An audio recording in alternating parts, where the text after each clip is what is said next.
Salve, minha rapaziada, sejam bem-vindos a mais um vídeo aqui no canal. Se você ainda não me conhece, o meu nome é Mário Coelho e por aqui todos os dias você encontra as últimas notícias, novidades e informações sobre tudo o que acontece no dia a dia do nosso Vascão. O vídeo de hoje a gente vai soltar aqui um desabafo, né? A gente viu ontem mais uma vez um Vasco muito diferente do que a gente viu no começo da temporada e a gente quer entender o porquê, o que está acontecendo dentro do elenco, dentro do futebol, com o nosso treinador Maurício Barbieri, com o próprio Abel Braga, né, que, cara, tá ali para aconselhar, né, os jogadores e principalmente o nosso treinador, e também vamos cobrar aqui contratações, cara. O Vasco foi eliminado do Campeonato Carioca, da Copa do Brasil. O Maurício Barbieri e o Paulo Brax vieram a público, né, deram entrevistas falando que o Vasco estava no mercado e que iria contratar, e até agora a gente viu apenas o atacante, Juan Seco, né, chegando do Santos, que é uma aposta, né, a grande verdade é essa. Então vamos falar um pouquinho sobre isso e também vamos trazer mais uma vez aqui o nosso irmão, o setorista Carlos Berbet, para trazer informações aqui quentinhas sobre algumas situações envolvendo aí negociações e especulações de mercado, beleza? Então já convido você a acompanhar o nosso vídeo aqui, né, até o final, deixar nos comentários a sua opinião sobre o que você está vendo acontecer no Vasco nesse momento, né, obviamente teve um início positivo, mas quero saber a opinião da rapaziada e peço também para você não esquecer de deixar aquele like no vídeo e se inscrever ali embaixo no canal, naquele botão grandão lá escrito inscreva-se, que está em vermelho ou que está em branco. Combinado? Fechado? Então bora começar o vídeo falando justamente sobre esse momento do Vasco, né, cara? Um momento complicado. Se a gente olhar para trás, mais ou menos ali há 3 semanas, o Vasco estava vendo um momento completamente diferente e bate exatamente com a volta do Andrei Santos ali pro Vasco, né? E não tô aqui querendo criticar o Andrei, tá? Não tô querendo aqui jogar pedra em cima do Andrei, muito pelo contrário, acho que o Andrei tem tudo para ser um grande jogador de futebol, né, no Chelsea, na seleção brasileira, mas esse retorno do Andrei pro Vasco ali acabou tumultuando cara, o futebol vascaíno, né? O Vasco tava vindo ali num crescimento muito grande, o Vasco estava vindo ali, né, num potencial, né, de conhecer novos jogadores, né, a entrada ali das contratações no começo da temporada, foi uma grande parte dela surtiram um efeito muito positivo. Os meninos que estavam subindo para o profissional, como o Cauã Barros, o Eric Marcos, o Rodrigo, os moleques como o Figueiredo, o próprio Gabriel Peck, que vinham de temporadas muito duvidosas, conseguindo ali, né, ganhar espaço, e essa volta do André acabou mexendo muito no sistema de jogo do Vasco, né? O Vasco ali agora é um time que é muito pouco combativo no meio de campo, é um time que não tem a mesma marcação, não tem a mesma intensidade que tinha anteriormente, né? E parece que o Barbieri, né, ele tem alguma situação ali dentro do futebol que ele tem que escalar os jogadores, né? Parece que ele não pode tirar o Andrei do time, parece que o Andrei tem vaga cativa, né? Infelizmente o Marlon, por exemplo, que voltou de uma seleção brasileira, que para mim hoje vive um momento muito superior ao Andrei, mal entra nos jogos e quando entra, pelo menos na minha opinião, vem sendo escalado de uma forma totalmente errada, né? Totalmente ali fora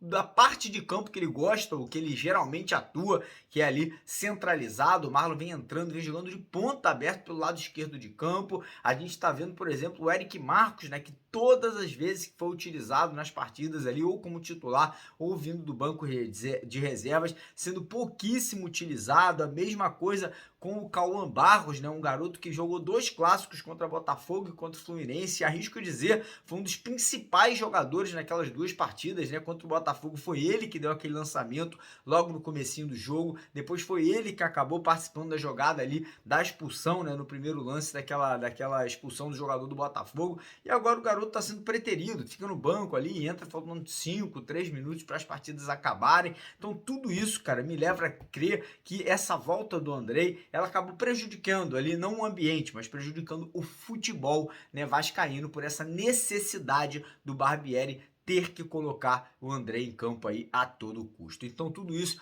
tá me preocupando um pouco, né? Outras questões também, como por exemplo a insistência no Léo Jardim e a não ali utilização do Ivan, é outra coisa que para mim o Barbieri tá pecando, tá errando e tá irritando o torcedor. A grande verdade é essa, o torcedor tá vendo que o Léo Jardim ali é um goleiro que tem potencial, mas que não tá com confiança, né? O torcedor sabe que o Ivan começou bem a temporada, queria ver um pouco mais o goleiro aí sendo aproveitado. Enfim, né? Eu acho que o Barbieri, que começou muito bem, né? Que veio com muita desconfiança pro Vasco, diga-se de passagem, ganhou um pouco ali a confiança do torcedor no começo ali, né, da temporada, agora começa a perder por insistir nos erros, por insistir em fazer ali formações que não estão dando certo, como esse meio de campo com o Jair e com o Andrei, e por insistir em fazer substituições ali que, cara, infelizmente também não vem dando certo. Então, cara, é esperar. Segunda-feira o Vasco tem mais uma atividade, né? Tem mais um jogo treino aí contra o Tupi de Minas Gerais. Esse jogo não deve ter transmissão da Vasco TV, deve ser um jogo ali sem câmeras, né, sem a gente poder assistir como foi a partida, até porque a pressão agora é muito grande, né, sobre o elenco, sobre o próprio treinador. Então eu espero, eu torço para que nesses próximos dias, né, o Abel Braga, que é aquela figura que tá lá para aconselhar o Barbieri, sente e conversa, fala assim: ó, Barbieri, estamos vendo que não tá dando certo aqui o Jair e o Andrei jogando juntos, estamos vendo ali que o Ivan, por exemplo, pode ter uma oportunidade, vamos testar, vamos ver o que a gente pode mudar aqui para o time voltar a ter aquela intensidade e, obviamente, né, voltar a jogar um bom futebol. E outra coisa que também está me preocupando um pouco é a questão de contratações, né? Porque assim que terminou, ali, um pouquinho antes de o Vasco ser eliminado, tanto da Copa do Brasil quanto do Campeonato Carioca, nós tivemos os dois, tanto o Barbieri quanto o Paulo Brax dando entrevistas, e o próprio Abel Braga também deu uma entrevista coletiva, né, assim que o Vasco foi eliminado pelo Flamengo, e os três confirmaram: o Vasco vai contratar jogadores aí, vai fazer contratações pontuais de atletas para a estreia do Campeonato Brasileiro. O que a gente viu até agora foi apenas uma contratação de um jogador que, na minha opinião, pode dar certo? Pode, que é o Juan Santos do Santos, né? O Juan Seco do Santos, o atacante. Mas é um jogador que é uma aposta, cara, um jogador que não é uma realidade, é um jogador que não chega com status de falar: vou botar o Pedro Raul no banco. Então isso está me preocupando um pouco. Eu sei que a janela tá difícil, né? Porque o Vasco só pode praticamente trazer jogadores aqui do Brasil, e para você tirar um jogador hoje de um Palmeiras, de um Corinthians, de São Paulo, você teria que realmente gastar muito dinheiro. Então a gente até entende isso, mas ainda assim é muito pouco. Ainda assim é muito pouco. O Vasco teve todo esse tempo para trazer um primeiro volante, não trouxe. O Vasco teve todo esse tempo para trazer um camisa 10, não trouxe. O Vasco teve todo esse tempo aí trazer mais um zagueiro, para trazer mais um atacante de lado de campo, e não trouxe. Então tudo isso aí me preocupa um pouco. É óbvio que na janela do meio de ano o Vasco deve voltar ao mercado, deve gastar mais dinheiro, mas aí a gente já estará na 14ª rodada do Campeonato Brasileiro, né? Então, obviamente, isso aí vai colocar o Vasco já numa situação ali de estar, enfim, ou brigando lá no meio de tabela, ou brigando um pouco mais em cima, ou brigando mais embaixo, né?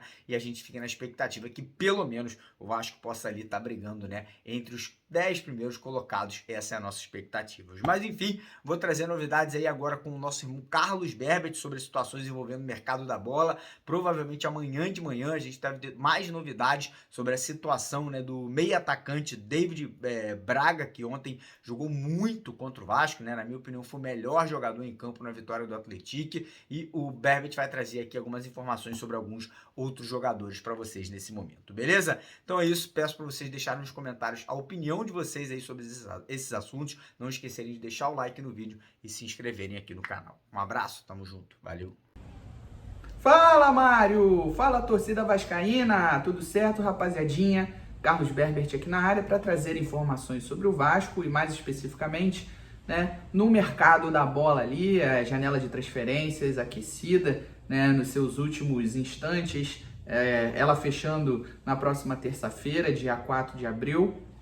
E é claro, né, a torcida é bem exigente com relação a reforços, e claro, não que esteja errada, pelo contrário, o Vasco já demonstrou que tem peças interessantes, mas ainda não tem podemos dizer assim, um elenco qualificado, né? Na minha opinião, como eu já falei, ali naquela semana, né, de decisões, 3 jogos importantes, o primeiro jogo da semifinal do Campeonato Carioca contra o Flamengo, o jogo da segunda fase da Copa do Brasil contra o ABC e outra segunda partida ali da semifinal, né, contra o Flamengo. O Vasco acabou eliminado e, na minha opinião, também muito por conta do cansaço dos jogadores, não tem peças ali um pouco mais experientes para você ir substituindo e permitir que outros jogadores que estejam no time titular descansem. E é aquilo, você vê o Barbieri, olha para o banco de reservas, só tem o Nenê,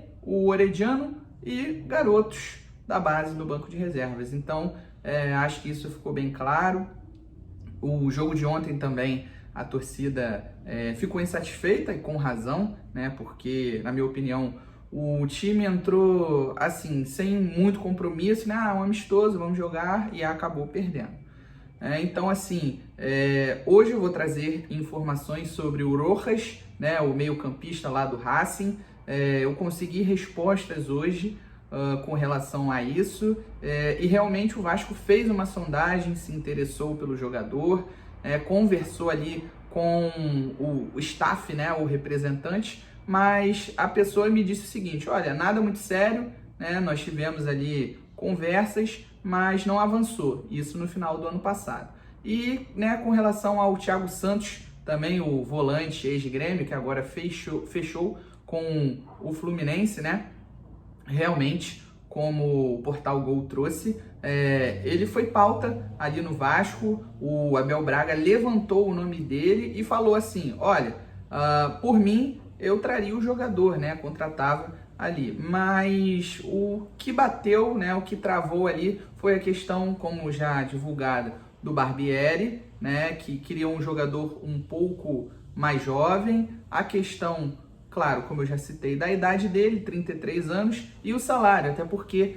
ele recebia 350 mil no Grêmio. Então esses foram alguns empecilhos que impediram a chegada do Thiago Santos ao Vasco. Então foi só ali uma conversa também, uma sondagem. Então, rapaziada, no vídeo de hoje é isso. Ainda estou atrás de informações sobre o David Braga, né, um jogador que foi importante no jogo de ontem, deu assistência para o primeiro gol e participou da jogada do segundo, também da vitória de 2-0 do Atlético sobre o Vasco no amistoso em São Januário ontem. Então, assim, qualquer novidade, continuem acompanhando aqui os vídeos no canal, as lives também são muito importantes, e também, né, em conjunto com os meus amigos dois vascaínos, né, o Edu e também o meu parceiro Deco. E, é claro, para quem quiser acompanhar o meu trabalho de outras formas, também estou no canal Papo na Colina como apresentador, comentarista e, além disso, minhas redes sociais são @carlosberbert11 no Instagram e no Twitter. Então é isso, rapaziada. Tamo junto e até a próxima. Valeu! E galera, acabei esquecendo aqui, antes da gente terminar o vídeo aqui, recado importante, né? Lembrando que esse final de semana teremos aí as finais de vários campeonatos estaduais, campeonato carioca, paulista, campeonato mineiro, né? Vários jogões aí acontecendo, e você que quiser fazer aquela aposta, né? Fazer aquela fezinha, nossos parceiros da 1xBet estão com os melhores odds do mercado, e além disso, eu vou ainda trazer para você aqui um bônus especial de 100%. Isso mesmo, você vai duplicar o valor do seu primeiro depósito se você utilizar o código promocional Mário Vasco, né, que tá ali embaixo no primeiro comentário fixado do vídeo de hoje. Tem tanto o link para você clicar e entrar no site da 1xBet, e também o código promocional Mário Vasco para você utilizar assim que você se cadastrar e fizer o seu primeiro depósito por lá. Beleza? Então é isso. Valeu!